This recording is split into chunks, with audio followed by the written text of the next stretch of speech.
We've got an exciting DIY project for you. Replacing your vehicle's shocks.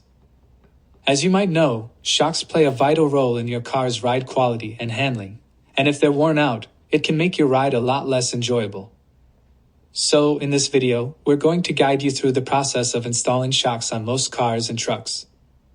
Alright, now that we're all set, let's move on to the step-by-step installation process.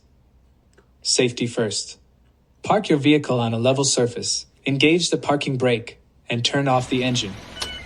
Make sure your vehicle is stable on jack stands. The second step is to raise the vehicle. Use the jack to lift your car or truck off the ground.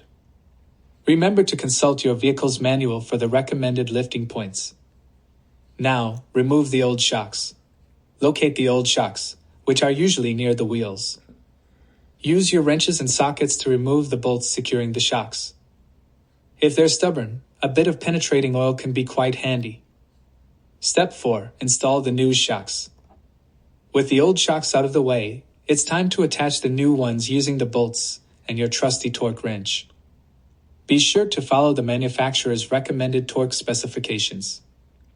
Reassemble is next. Don't forget to reattach any components or brackets that were removed during the process, such as retaining clips or brackets. Now you can lower the vehicle. Carefully lower your vehicle using the jack until it's resting on the ground. Make sure it's stable and secure. Step 7. Test drive. Now it's time to hit the road and see how your new shocks perform.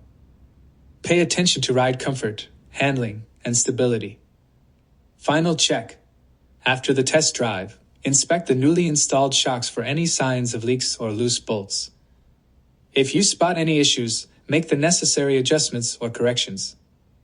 And if you need to upgrade your vehicle or get essential repairs done, head over to Parts Hawk now. They have a wide range of high-quality automotive parts waiting for you. Don't wait, give your vehicle the care it deserves. Click the link in the description to shop now.